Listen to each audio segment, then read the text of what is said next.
This video that you're about to see here, I think is really, really interesting. So this guy is named Rick Colby. He's an Ohio Republican, and he is talking at this government meeting here, and he's going to urge Republicans to not crack down on the transgender community, even though he's conservative, even though he's a Republican, even though he describes himself as anti-woke. And his thoughts are very interesting, and it's a unique take through personal experience. Listen to this. I love my son dearly, just as I know many of you with children do yours. I'm a Republican, a Christian, and as anti-woke as you can get. No offense to the Democrats on the committee. My son is also a Christian. I have watched my son transform over the past 11 years into the son and man any father would be proud to have. I watched the debate about transgender people and attempts to ban gender-affirming care, and to be candid, I'm appalled. I see it breaking into this left-right thing, and it's really not. There are Republicans, there are Christians who have transgender children. The people wanting to ban gender-affirming care have no idea what it is like to be transgender or to have a transgender child. This is not something that's done on a whim. It's a deep-rooted dysphoria that, yes, even has spiritual elements to it. My son has a masculine soul, and he said he's felt this way since he was 5. He tried so hard to overcompensate and try to fit into being a feminine young woman by participating in beauty pageants. For years, he tried to be a young woman, and it didn't ease the ache and sadness in his soul, and it was only until he was able to transition to be a young man did the light in his eyes return. You've got to go easy on this. This is a terrible bill. This is not the simple issue being portrayed by the anti-trans people. Keep it real. That was powerful. That was powerful. It's funny, right? Because everybody understands this and sees this when it comes to gay people and even gay kids, right? We've all had the experience. You meet a kid, maybe a family friend or a cousin or whatever, and, you say afterwards, like, yeah, I think the kid's gay. And, most of the time you're probably correct. Maybe sometimes you're wrong, but, sometimes you just go, yeah, I think that's what it is. And sometimes it is what it is. That's a universal experience, absolutely. But nobody takes that next logical step, which is, well, hold on now. If there are gay kids, wouldn't it stand to reason there's also trans kids? And you could argue over the numbers, right? You could look at certain polls or certain research or whatever, and, there's a range as to where potentially how many of these people there are and all that stuff, and that's all fine and dandy. But it's interesting because everybody seems to have accepted that with gayness, that it's almost the default perspective I think people have is the idea that you're born that way, which is probably true. If it's not born that way, then it certainly is something happens in your very young developmental years where a flip is switched or a switch is flipped, I should say. That's my dyslexia popping up. And then it's unchangeable from then on out. Like, that is what you are, right? Either way, it's in one way or another, whether through culture or through biology and genetics, it becomes sort of hardwired, right? But people don't accept that with trans people yet.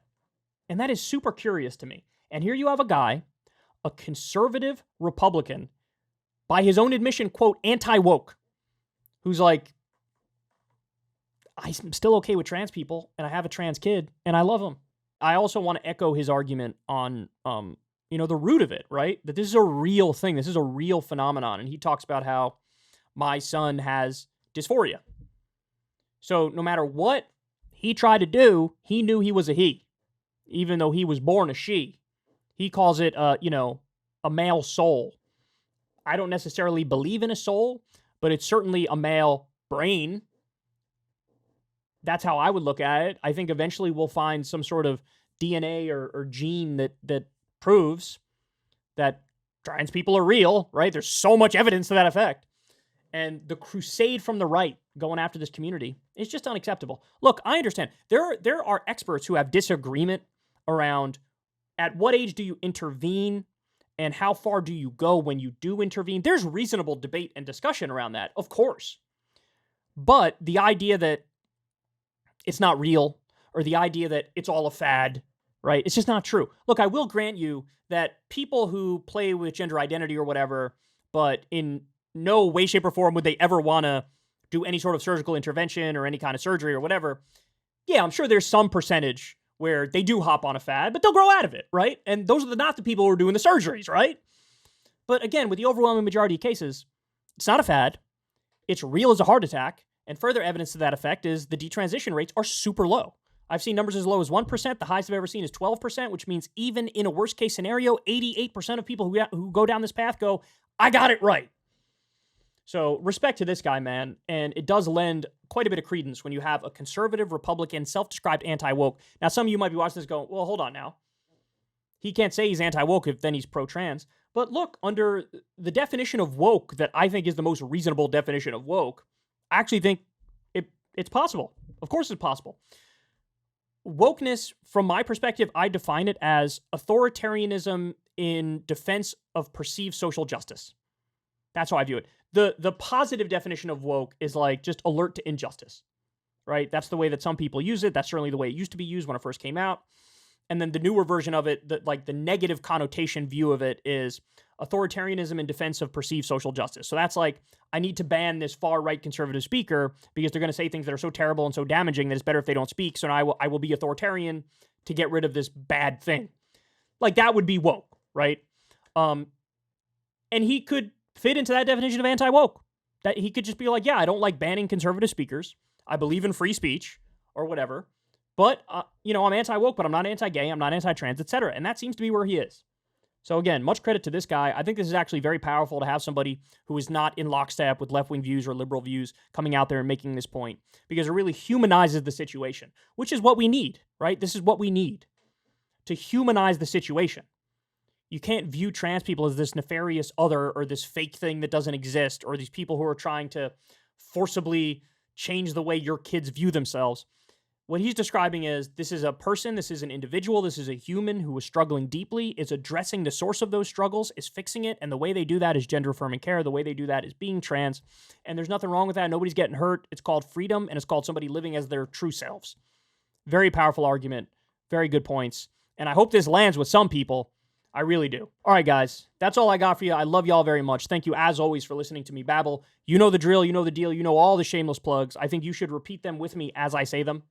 Everybody click like, everybody click subscribe, everybody click that bell icon so you get a notification every single time a video drops. I don't know what the numbers are. I think maybe 20, 30, maybe 40% of you guys who watch this show don't subscribe. Do me a big favor, subscribe. It doesn't cost you anything, and it helps us out a lot. It helps us do better in the algorithm and whatnot, so I would deeply, deeply appreciate that. And much love to everybody who does support this show on Patreon. You guys make it work. Thank you to everybody who supports Crystal Kyle and Friends on Substack. You guys make that work as well. Remember, I've never had a conversation with an advertiser, never had a conversation with a corporation. This is how we make our money through this show. Small dollar donations from you guys, and also the independent third-party ads where there's a buffer where I never talk to them. It's like Google AdSense or whatever. I don't have a moral issue with that. I have a moral issue with talking directly to corporations. Anyway, so that's where we're at, man. I love all y'all very much. Remember, you can always listen to the full show on Spotify, the podcast version of the show if you want to listen to the whole thing as opposed to going video to video. And that's all I got for you, man. Everybody have a great rest of your day. Hey, y'all, do me a favor and like and subscribe. It helps out big time in the algorithm. Click the bell as well for notifications when videos drop, and watch that video on screen right now. You know you want to.